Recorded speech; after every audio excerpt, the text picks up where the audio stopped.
Audio presents Neverwhere, the author's preferred text, written and read by Neil Gaiman. Copyright 1996-1997, Neil Gaiman. This version of the text copyright 2005, Neil Gaiman. Production copyright 2007 by HarperCollins Publishers.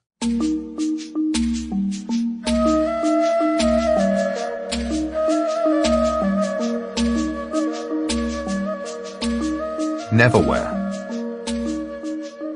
I have never been to St. John's Wood. I dare not. I should be afraid of the innumerable night of fir trees, afraid to come upon a blood-red cup, and the beating of the wings of the eagle. The Napoleon of Notting Hill, G.K. Chesterton. If ever thou gavest hosen or shoon, then every night and all, sit thou down and put them on, and Christ receive thy soul. This I night, every night and all, fire and fleet and candle light, and Christ receive thy soul. If ever thou gavest meat or drink, then every night and all, the fire shall never make thee shrink, and Christ receive thy soul. The Like Wake Dirge. Traditional. Prologue. The night before he went to London, Richard Mayhew was not enjoying himself. He had begun the evening by enjoying himself. He had enjoyed reading the goodbye cards and receiving the hugs from several not entirely unattractive young ladies of his acquaintance. He had enjoyed the warnings about the evils and dangers of London, and the gift of the white umbrella with the map of the London Underground on it that the lads had clubbed together to buy him. He had enjoyed the first few pints of ale, but then, with each successive pint of ale, he found he was enjoying himself significantly less, until now he was sitting and shivering on the sidewalk outside the pub in a small Scottish town, weighing the conflicting merits of being sick and not being sick, and not enjoying himself at all. Inside the pub, Richard's friends continued to celebrate his forthcoming departure with an enthusiasm that, to Richard's way of thinking, was beginning to border on the sinister. He sat on the sidewalk and held on tightly to the rolled-up umbrella and wondered whether going south to London was really a good idea. "You want to keep an eye out," said a cracked old voice.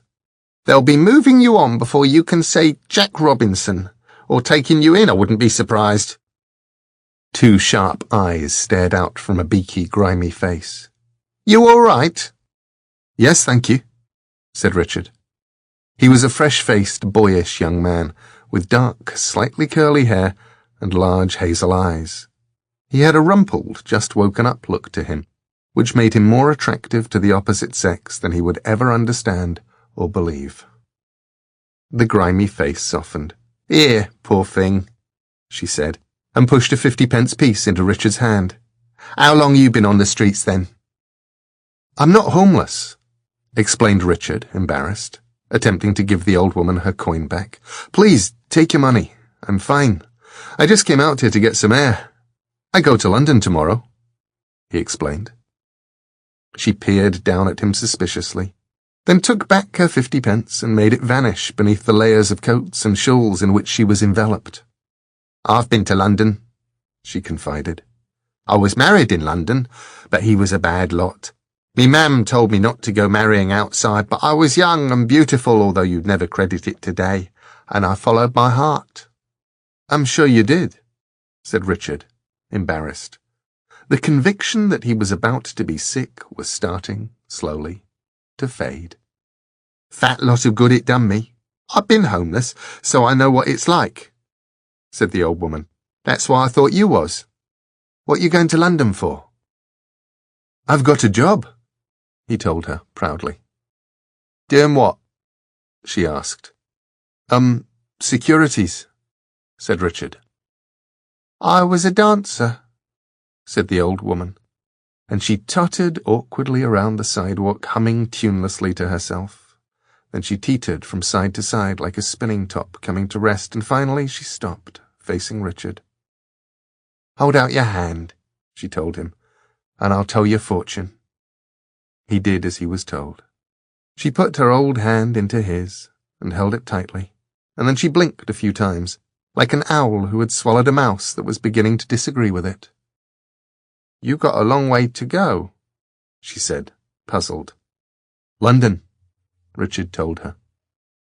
"Not just London." The old woman paused. "Not any London I know." It started to rain then, softly. "I'm sorry," she said. "It starts with doors." "Doors?" She nodded. The rain fell harder, pattering on the roofs and on the asphalt of the road. "I'd watch out for doors if I were you." Richard stood up, a little unsteadily. "All right," he said, a little unsure of how one ought to treat information of this nature. "I will. Thanks." The pub door was opened, and light and noise spilled out into the street. "Richard, you all right?" "Yeah, I'm fine. I'll be back in a second." The old lady was already wobbling down the street into the pelting rain, getting wet. Richard felt he had to do something for her. He couldn't give her money, though.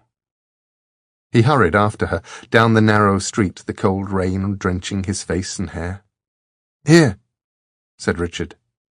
He fumbled with the handle of the umbrella, trying to find the button that opened it. Then a click, and it blossomed into a huge white map of the London Underground network, each line drawn in a different colour, every station marked and named. The old woman took the umbrella, gratefully, and smiled her thanks. "You've a good heart," she told him. "Sometimes that's enough to see you safe wherever you go." Then she shook her head. "But mostly it's not." She clutched the umbrella tightly, as a gust of wind threatened to tug it away from her or pull it inside out. She wrapped her arms around it, and bent almost double against the rain and the wind. Then she walked away into the rain and the night, a round white shape covered with the names of London tube stations: Earl's Court, Marble Arch, Blackfriars, White City, Victoria, Angel, Oxford Circus. Richard found himself pondering, drunkenly, whether there really was a circus at Oxford Circus, a real circus with clowns and beautiful women and dangerous beasts.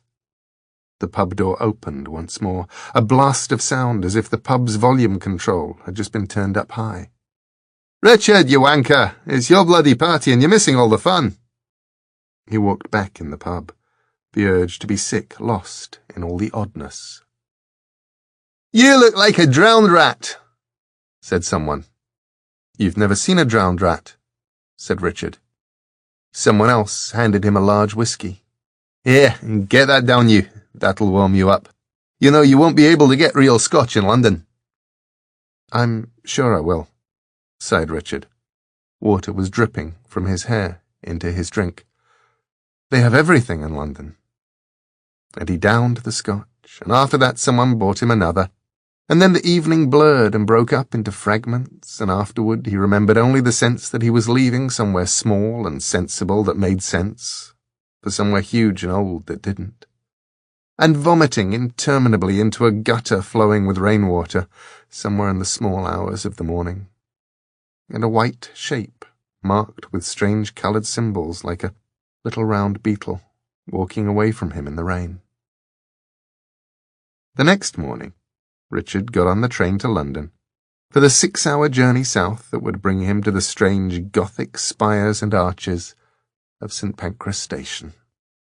His mother gave him a small walnut cake that she had made for the journey and a thermos flask filled with tea, and Richard Mayhew went to London, feeling like hell.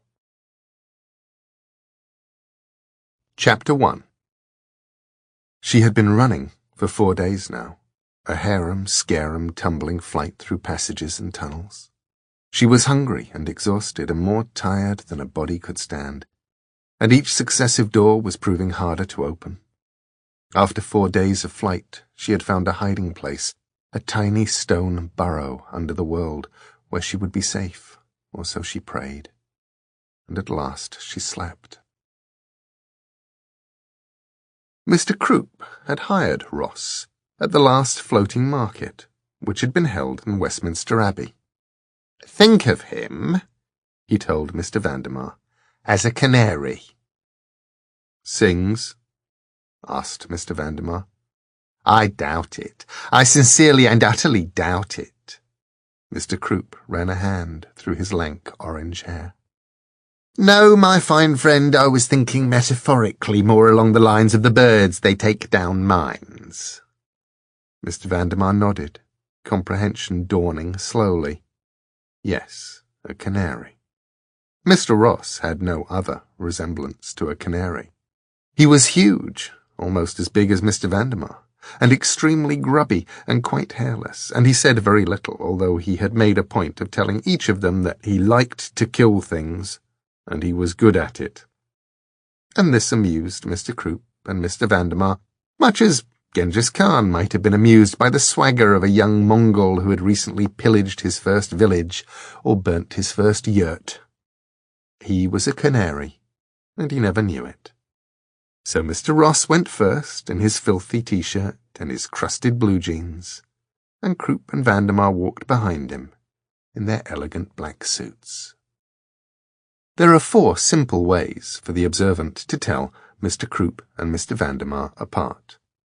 First, Mr. Vandermeer is 2.5 heads taller than Mr. Croup. Second, Mr. Croup has eyes of a faded china blue, while Mr. Vandermeer's eyes are brown.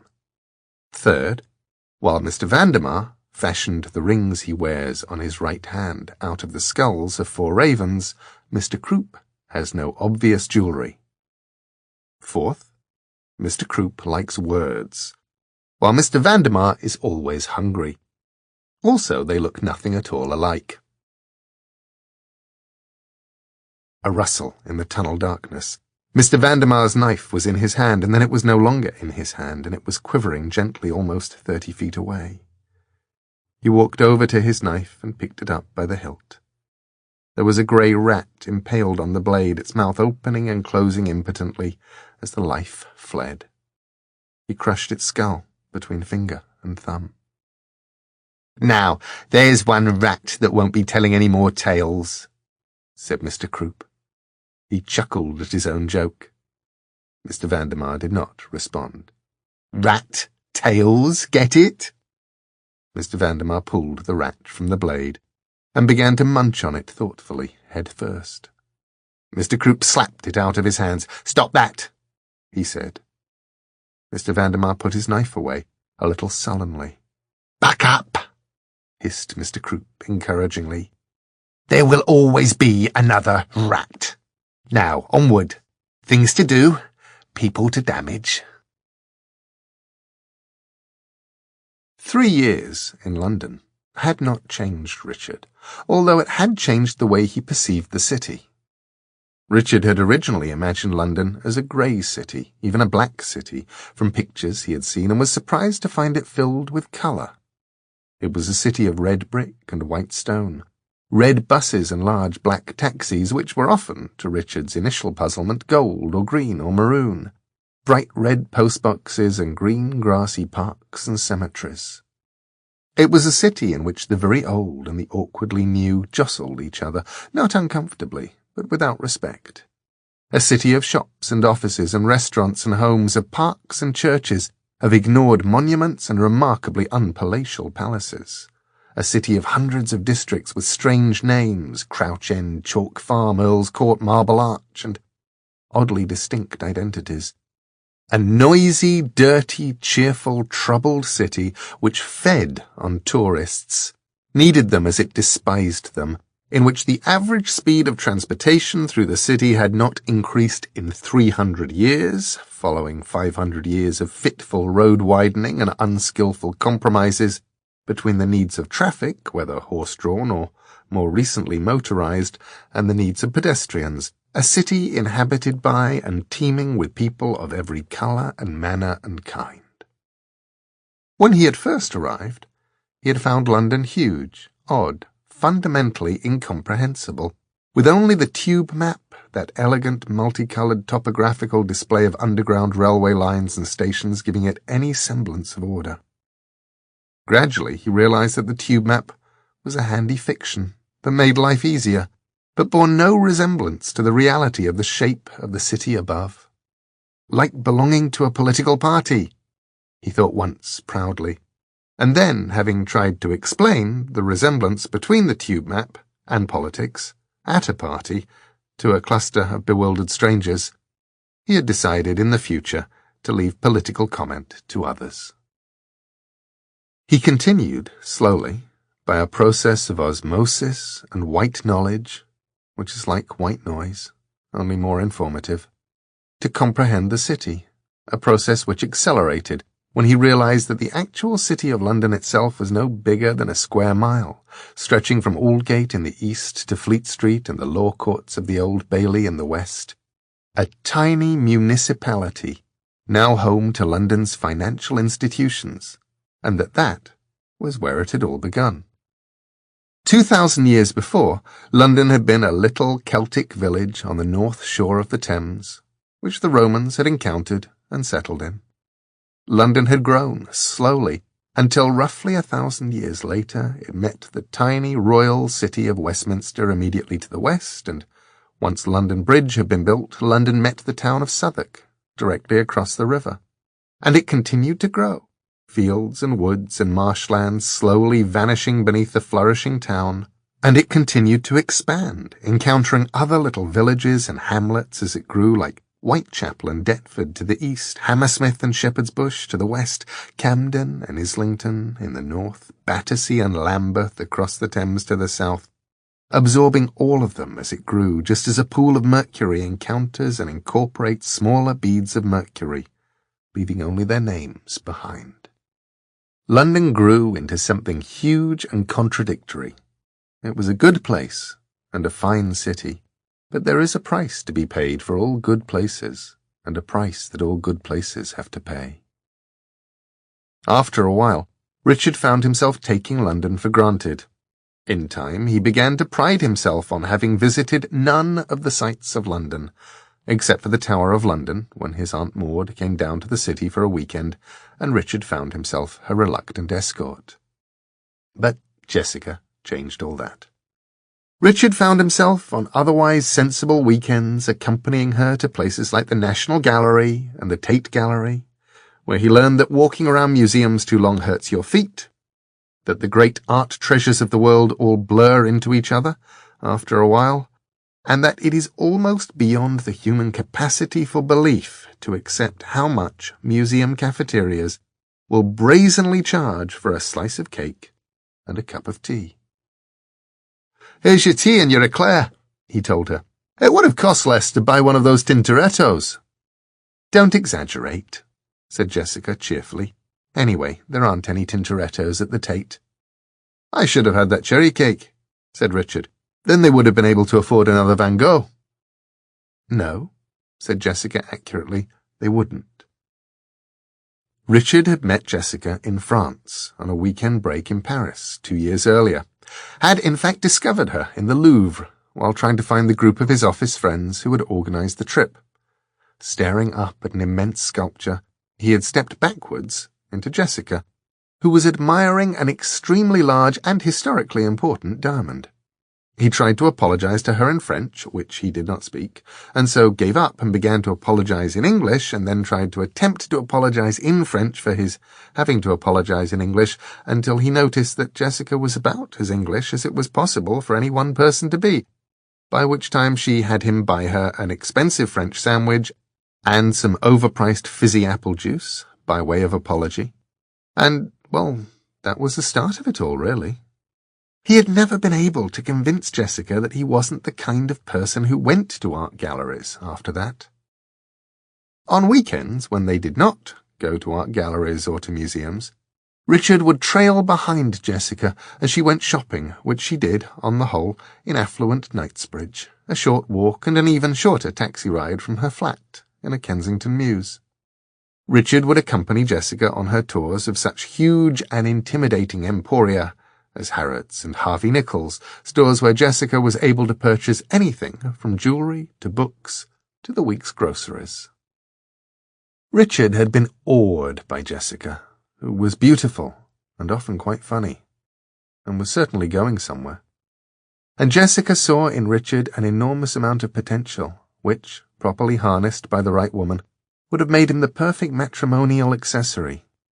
If only he were a little more focused, she would murmur to herself, and so she gave him books with titles like Dress for Success and 125 Habits of Successful Men, and books on how to run a business like a military campaign, and Richard always said thank you and always meant to read them.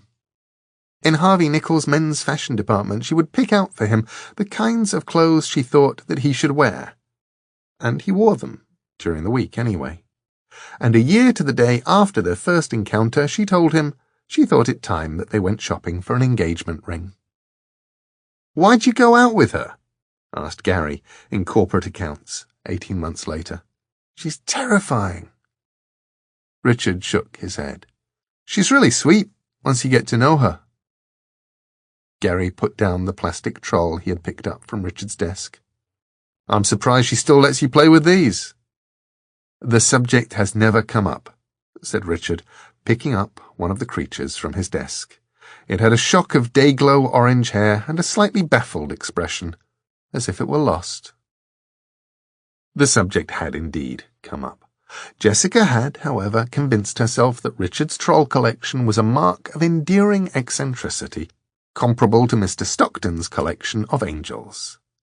Jessica was in the process of organising a travelling exhibition of Mr. Stockton's angel collection, and had come to the conclusion that great men always collected something.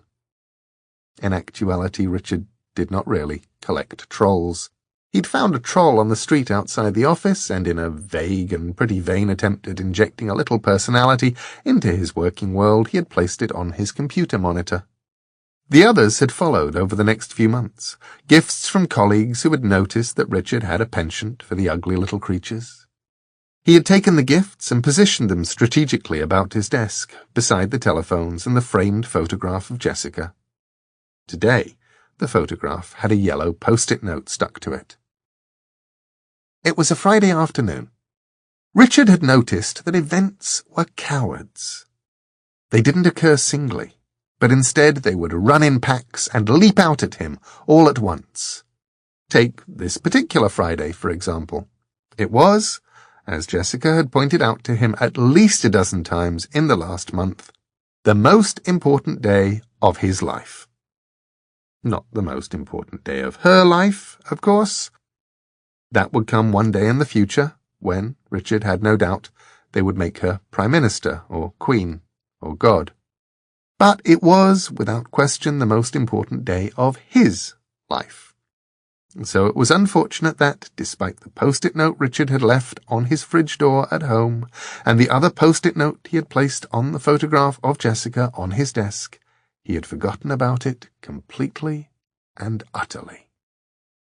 Also, there was the Wandsworth report, which was overdue and taking up most of his head.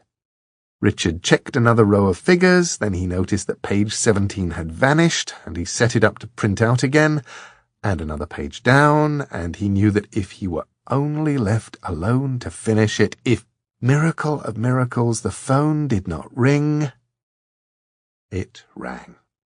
He thumbed the speakerphone. "Hello, Richard? The managing director needs to know when he'll have the report." Richard looked at his watch. 5 minutes, Sylvia. It's almost wrapped up. I just have to attach the P&L projection." "Thanks, Dick. I'll come down for it." Sylvia was, as she liked to explain, the MD's PA, and she moved in an atmosphere of crisp efficiency. He thumbed the speakerphone off. It rang again, immediately. "Richard," said the speaker, with Jessica's voice. "It's Jessica. You haven't forgotten, have you?" Forgotten? He tried to remember what he could have forgotten. He looked at Jessica's photograph for inspiration and found all the inspiration he could have needed in the shape of a yellow post-it note stuck to her forehead. "Richard, pick up the telephone." He picked up the phone, reading the post-it note as he did so. Sorry, Jess. No, I hadn't forgotten. 7 p.m. at Ma Maison Italiano. Should I meet you there? Jessica, Richard, not Jess. She paused for a moment. After what happened last time, I don't think so. You really could get lost in your own back garden, Richard. Richard contemplated pointing out that anyone could have confused the National Gallery with the National Portrait Gallery, and that it wasn't she who had spent the whole day standing in the rain, which was, in his opinion, every bit as much fun as walking around either place until his feet hurt. But he thought better of it. I'll meet you at your place, said Jessica. We can walk down together. Right, Jessica, sorry. You have confirmed our reservation, haven't you, Richard? Yes, lied Richard earnestly. The other phone on his desk had begun to ring shrilly.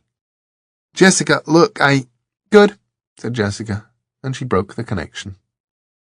The largest amount of money Richard had ever spent on anything had been spent on Jessica's engagement ring, 18 months earlier, at one of Harrods' many jewellery concessions. He picked up the other phone. Hi, Dick, said Gary. It's me, Gary.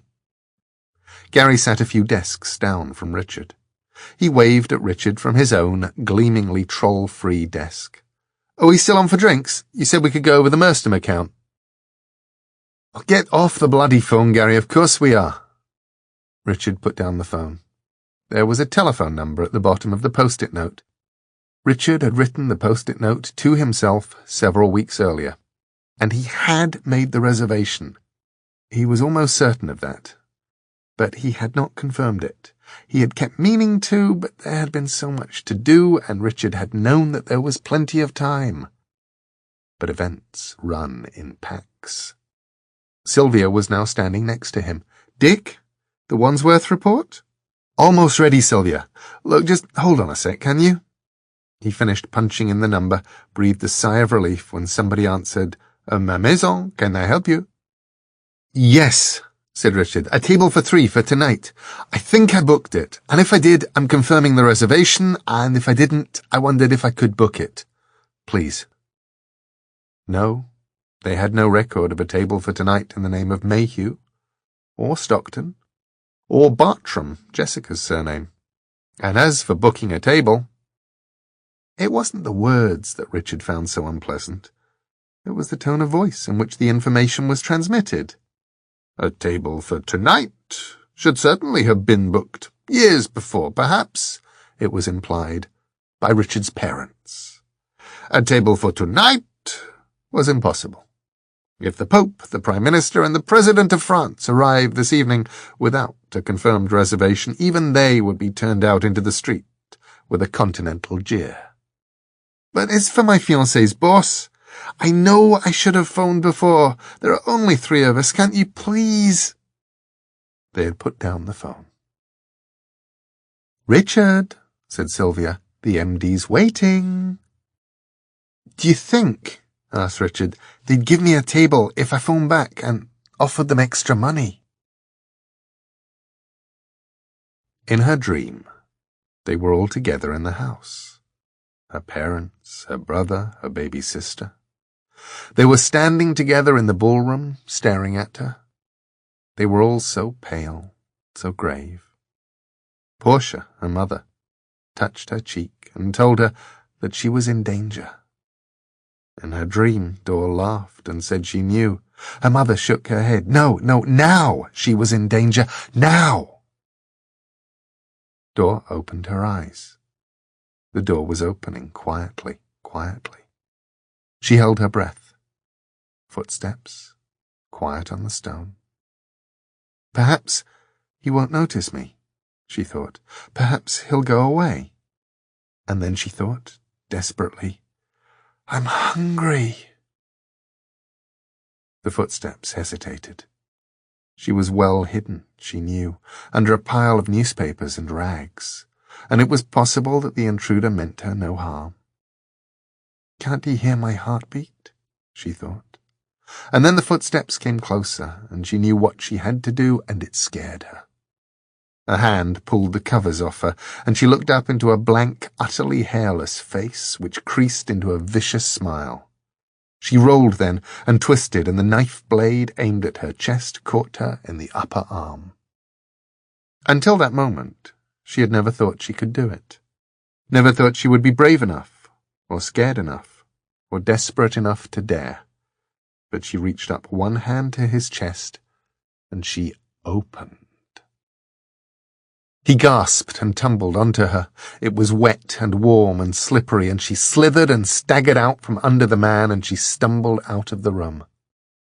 She caught her breath in the tunnel outside, narrow and low, as she fell against the wall, breathing in gasps and sobs. That had taken the last of her strength. Now she was spent. Her shoulder was beginning to throb. The knife, she thought. But she was safe. "My, oh my," said a voice from the darkness on her right. "She survived Mr. Ross. Well, I never, Mr. Vandermeer." The voice oozed. It sounded like grey slime. "Well, I never either, Mr. Croup," said a flat voice on her left. A light was kindled and flickered. "Still," said Mr. Croup, his eyes gleaming in the dark beneath the earth, "she won't survive us." Door kneed him hard in the groin, and then she began randomly to run, her right hand holding her left shoulder. And she ran. "Dick!" Richard waved away the interruption. Life was almost under his control now, just a little more time. Gary said his name again. "Dick, it's 6:30. "It's what?" Papers and pens and spreadsheets and trolls were tumbled into Richard's briefcase. He snapped it shut and ran. He pulled his coat on as he went. Gary was following. "Are we going to have that drink then?" "Drink? We were meant to be getting together this evening to talk about the Mersom account, remember?" "That was tonight?" Richard paused for a moment. If ever, he decided, they made disorganization an Olympic sport, he could be disorganized for Britain. "Gary," he said, "I'm sorry, I blew it. I have to see Jessica tonight. We're taking her boss out to dinner." "Mr. Stockton? Of Stockton's? The Stockton?" Richard nodded. They hurried down the stairs. "I'm sure you'll have fun," said Gary insincerely. "And how is the creature from the Black Lagoon?" "Jessica's from Ilford, actually, Gary. And she remains the light and love of my life. Thank you very much for asking." By which time they were in the lobby, and Richard made a dart for the automatic doors, which spectacularly failed to open. "It's after 6, Mr. Mayhew," said Mr. Figgis, the building's security guard. "You have to sign out." "I don't need this," said Richard, to no one in particular. "I really don't." Mr. Figgis smelt vaguely of medicinal liniment, and was widely rumoured to have an encyclopedic collection of softcore pornography. He guarded the doors with a diligence that bordered upon madness, never quite having lived down the evening when an entire floor's worth of computer equipment upped and left, along with 2 potted palms and the managing director's Axminster carpet. "So our drink's off, then?" "I'm sorry, Gary. Is Monday okay for you?" "Sure. Monday's fine. See you Monday." Mr. Figgis inspected their signatures and satisfied himself they had no computers, potted palms, or carpets about their persons. Then he pressed a button under his desk, and the door slid open. "Doors," said Richard. The underway branched and divided. She picked her way at random, ducking through tunnels, running and stumbling and weaving. Behind her strolled Mr. Croup and Mr. Vandermeer, as calmly and cheerfully as Victorian dignitaries visiting the Crystal Palace exhibition. When they arrived at a crossroads, Mr. Croup would kneel and find the nearest spot of blood, and they would follow it. They were like hyenas, exhausting their prey. They could wait. They had all the time in the world. Luck was with Richard for a change. He caught a black taxi, driven by a particularly enthusiastic taxi driver who took Richard home by an unlikely route involving streets Richard had never previously noticed, while holding forth, as Richard had discovered all London taxi drivers will hold forth, given a living, breathing English-speaking passenger, on London's inner-city traffic problems, how best to deal with crime, and thorny political issues of the day. Richard jumped out of the cab, leaving a tip and his briefcase behind, managed to flag down the cab again before it made it into the main road, and so got his briefcase back. Then he ran up the stairs and into his flat. He was already shedding clothes as he entered the hall. His briefcase spun across the room and crash-landed on the sofa. He took his keys from his pocket and placed them carefully on the hall table in order to ensure he did not forget them. Then he dashed into the bedroom. The buzzer sounded. Richard, 3/4 of the way into his best suit, launched himself at the entry phone. "Richard, it's Jessica. I hope you're ready." "Oh, yes. Be right down." He pulled on a coat, and he ran, slamming the door behind him. Jessica was waiting for him at the bottom of the stairs. She always waited for him there. Jessica didn't like Richard's flat. It made her feel uncomfortably female. There was always the chance of finding a pair of Richard's underwear, well, anywhere. Not to mention the wandering lumps of congealed toothpaste on the bathroom sink. No, it was not a Jessica kind of place. Jessica was very beautiful. So much so, Richard would occasionally find himself staring at her, wondering, how did she end up with me? And when they made love, which they did at Jessica's Mews flat in fashionable Kensington, in Jessica's brass bed with the crisp white linen sheets, for Jessica's parents had told her that eiderdowns were decadent. In the darkness, afterwards, she would hold him very tightly, and her long brown curls would tumble over his chest, and she would whisper to him how much she loved him, and he would tell her he loved her and always wanted to be with her, and they both believed it to be true. "Bless me, Mr. Vandermeer. She's slowing up." "Slowing up, Mr. Croup?" "She must be losing a lot of blood, Mr. V." "Lovely blood, Mr. C. Lovely wet blood." "Not long now." A click. The sound of a switchblade opening, empty and lonely and dark. "Richard, what are you doing?" asked Jessica. "Nothing, Jessica.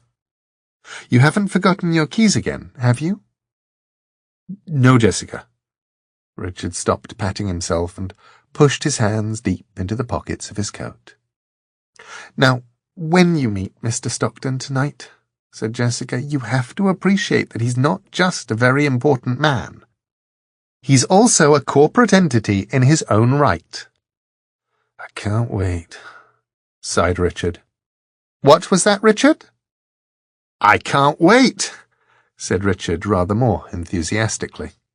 "Oh, do step lively," said Jessica, who was beginning to exude an aura of what, in a lesser woman, might almost have been described as nerves. "We mustn't keep Mr. Stockton waiting." "No, Jess." "Don't call me that, Richard. I loathe pet names. They're so demeaning." "Spare any change?" The man sat in a doorway. His beard was yellow and grey, and his eyes were sunken and dark. A hand-lettered sign hung from a piece of frayed string around his neck and rested on his chest, telling anyone with the eyes to read it that he was homeless and hungry. It didn't take a sign to tell you that. Richard, hand already in his pocket, fumbled for a coin. "Richard, we haven't got the time," said Jessica, who gave to charity and invested ethically. "Now, I do want you to make a good impression, fiancé-wise. It is vital that a future spouse makes a good impression." And then her face creased, and she hugged him for a moment and said, "Oh, Richard, I do love you. You do know that, don't you?" And Richard nodded, and he did. Jessica checked her watch and increased her pace. Richard discreetly flicked a pound coin back through the air towards the man in the doorway, who caught it in one grimy hand. "There wasn't any problem with the reservations, was there?" asked Jessica. And Richard, who was not much good at lying when faced with a direct question, said, "Ah." She'd chosen wrongly. The corridor ended in a blank wall. Normally that would hardly have given her pause, but she was so tired, so hungry, in so much pain. She leaned against the wall, feeling the brick roughness against her face. She was gulping breath, hiccuping and sobbing. Her arm was cold, and her left hand was numb. She could go no further, and the world was beginning to feel very distant. She wanted to stop, to lie down and to sleep for 100 years. "Oh, bless my little black soul, Mr. Vandermeer, do you see what I see?" The voice was soft, close.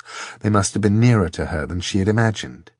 "I spy, with my little eye, something that's going to be—" "Dead in a minute, Mr. Croup," said the flat voice from above her. "Our principal will be delighted." And the girl pulled whatever she could find deep inside her soul from all the pain and the hurt and the fear. She was spent, burnt out, and utterly exhausted. She had nowhere to go, no power left, no time. "If it's the last door I open," she prayed silently, to the temple, to the arch. "Somewhere, anywhere, safe." And then she thought, wildly, "Somebody." And as she began to pass out, she tried to open a door.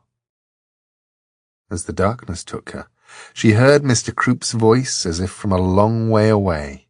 It said, "Bugger and blast." Jessica and Richard walked down the street toward the restaurant. She had her arm through his and was walking as fast as her heels permitted. He hurried to keep up. Street lights and the fronts of closed stores illuminated their path. They passed a stretch of tall, looming buildings, abandoned and lonely, bounded by a high brick wall. "You are honestly telling me you had to promise them an extra £50 for our table tonight? You are an idiot, Richard." Jessica, dark eyes flashing, was not even slightly amused.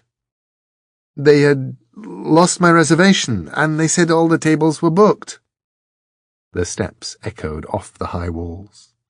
"They'll probably have us sitting by the kitchen," sighed Jessica. "Oh, or the door." "Did you tell them it was for Mr. Stockton?" "Yes," replied Richard. Jessica sighed. She continued to drag him along as a door opened in the wall a little way ahead of them, and someone stepped out and stood swaying for one long, terrible moment, and then collapsed to the concrete. Richard shivered and stopped in his tracks. Jessica tugged him into motion. "Now, when you're talking to Mr. Stockton, you must make sure you don't interrupt him, or disagree with him. He doesn't like to be disagreed with. When he makes a joke, laugh. If you're in any doubt as to whether or not he's made a joke, look at me. I'll tap my forefinger." They'd reached the person on the sidewalk. Jessica stepped over the crumpled form. Richard hesitated. "Jessica?" "You're right. He might think I'm bored," she mused. "I know," she said brightly. "If he makes a joke, I'll rub my earlobe." "Jessica?" He could not believe she was simply ignoring the figure at their feet. "What?" She was not pleased to be jerked out of her reverie. "Look!" He pointed to the sidewalk. The person was face down and enveloped in bulky clothes. Jessica took his arm and tugged him towards her. "Oh, I see. If you pay them any attention, Richard, they'll walk all over you. They all have homes, really. Once she's slept it off, I'm sure she'll be fine." "She?" Richard looked down. It was a girl. Jessica continued. "Now, I've told Mr. Stockton that we—" Richard was down on one knee. "Richard? What are you doing?" "She isn't drunk," said Richard. "She's hurt." He looked at his fingertips. She's bleeding." Jessica looked down at him, nervous and puzzled. "We're going to be late," she pointed out. "She's hurt." Jessica looked back at the girl on the sidewalk. Priorities. Richard had no priorities. "Richard, we're going to be late. Someone else will be along. Someone else will help her." The girl's face was crusted with dirt, and her clothes were wet with blood. "She's hurt," he said simply. There was an expression on his face that Jessica hadn't seen before. "Richard," she warned, and then she relented a little and offered a compromise. "Dial 999 and call an ambulance, then. Quickly now." Suddenly the girl's eyes opened, white and wide, in a face that was little more than a smudge of dust and blood.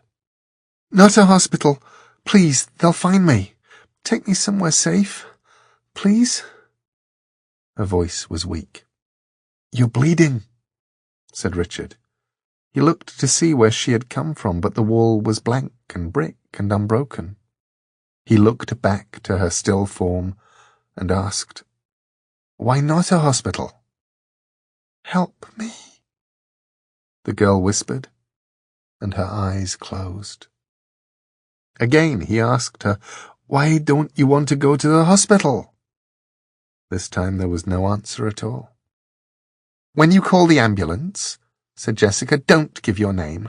You might have to make a statement or something, and then we'd be late, and I'm not having this evening ruined by—" "Richard? What are you doing?" Richard had picked the girl up, cradling her in his arms. She was surprisingly light. "I'm taking her back to my place, Jess. I can't just leave her. Tell Mr. Stockton I'm really sorry, but it was an emergency.